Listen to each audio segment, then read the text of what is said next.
Yo, what's up mga idol? Nandito na naman tayo, si Daddy Bo. Pero this time, pagbibigyan natin yung mga nagre-request. Naghahanap sila actually ng best performance basketball shoe na under 5,000 pesos. And if ikaw yung isa sa mga basketball player na kailangan ng performance basketball shoe pero limited ang budget, tara, stay ka lang dito, baka matulungan kita. What we have here is the Leaning Wade 8083 regular. So actually meron kasi siyang ultra pero lampas na ng 5K yon. Meron tayo ngayon dito is the Dark Flow colorway. So sobrang ganda niya, oh. And marami nagsasabi yung feel nito and yung performance nito is similar to the Kobe's. Titingnan natin kung totoo yung mga sinasabi nila. Pero for me, appearance pa lang, sobrang ganda na niya. And um, premium yung feel ng materials na ginamit niya. From the rubber used sa sole, sa I think it's synthetic leather that's used in the tongue. Um, Overall, the appearance is very good. I like it. Now, simulan natin sa traction. For me, from basketball player's perspective, ito yung pinaka-importanting bagay na tinitignan ko sa isang basketball shoe or at least kinukonsider ko when buying a basketball shoe. Um, Dito sa 8083, kung makikita nyo, napakalalalim ng grooves na ginamit dito. And yung rubber compound na ginamit dito is, I think, very durable. Medyo matigas siya, oh. I think it will perform very well sa rough court outdoor. And yung pattern na ginamit nila dito sa outsole is, parang hindi siya proportion na wavy pattern. Meron siyang yung usual na parang orbit, parang atom na pattern. And highlighting the Wade logo. Sa gitna, meron naman siyang very hard plastic material here. I think this adds stability to the shoe. Para hindi ka masyadong, or hindi ka prone sa injury. And dito sa heel, same wavy pattern with the 808 in the middle. But anyway, by the looks of it, mukhang matibay siya and mukhang magagamit natin siya sa outdoor. Let's see, papakita natin sa inyo kung paano siya mag-perform during the game.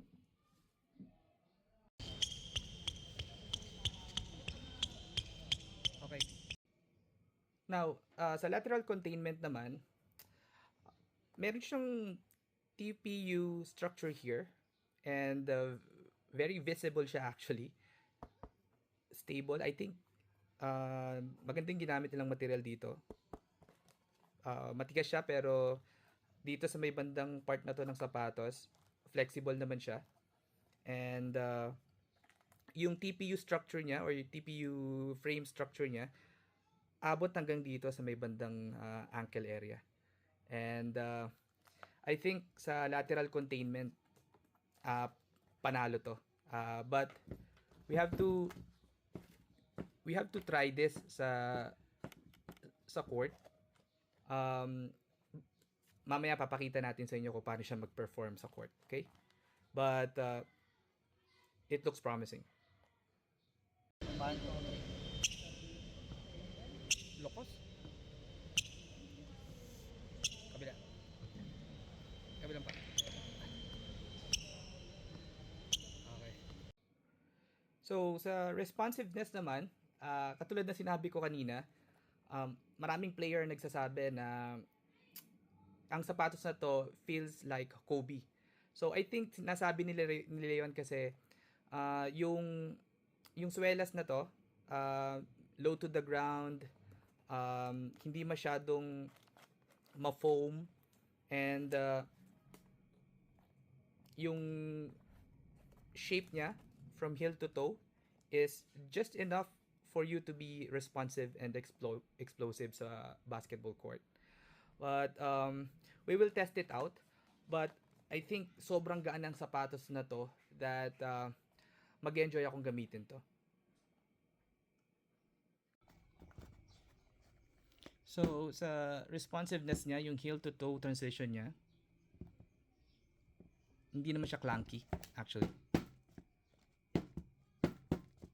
Um, but I think it would benefit if medyo round yung sa hillside. Pero sa forefoot, yung sa toe niya, medyo maganda naman yung transition niya. And ang gusto ko rito is para ka lang nakapaa kasi sobrang baba nung swelas niya. But again, we will test it out.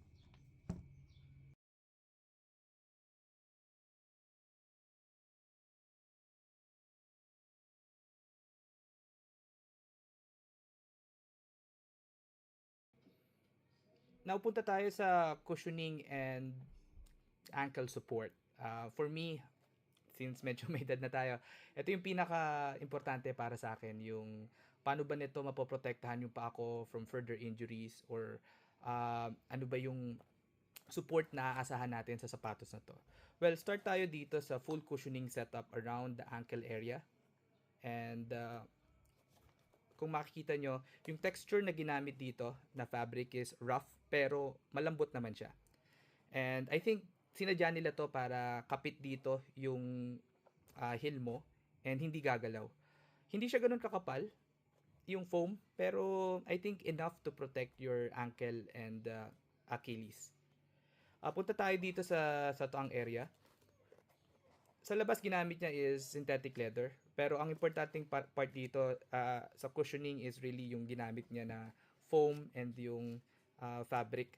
So hindi siya yung texture niya same like this dito sa may around ankle area.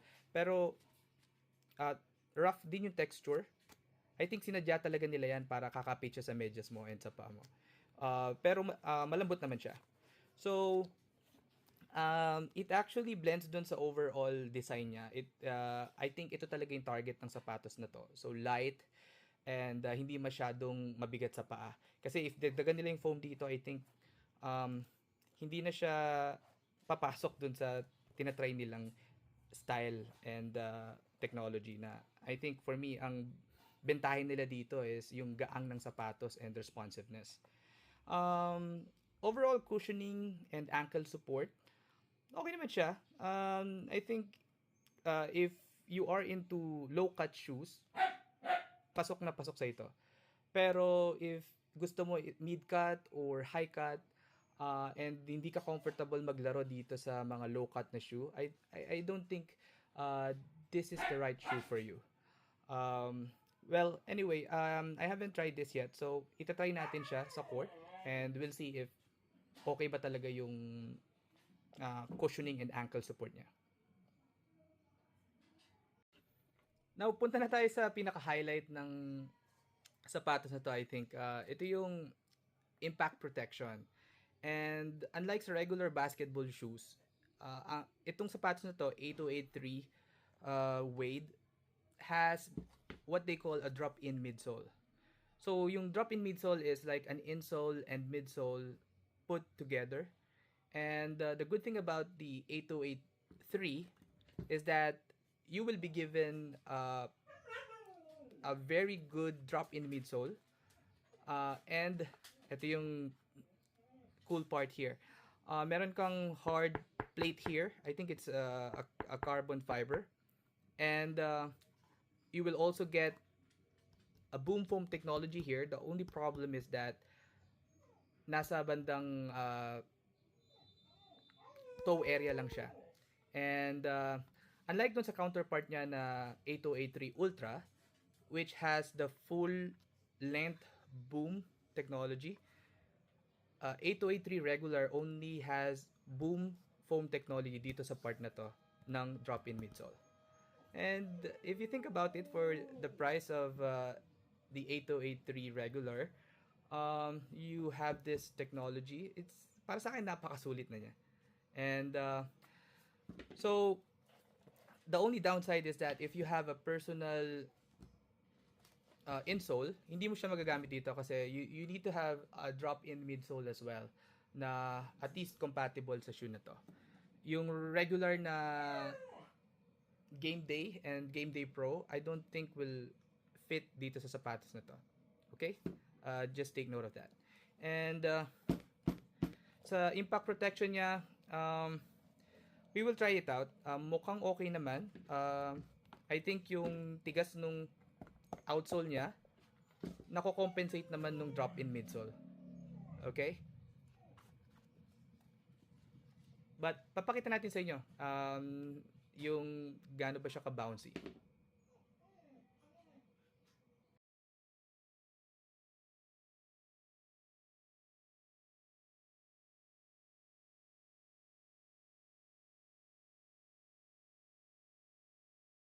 Now, punta tayo sa comfortability.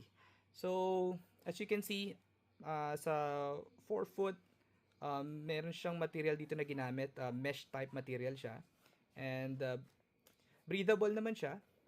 And yung strobel board na ginamit sa loob, I don't know if nakikita ninyo.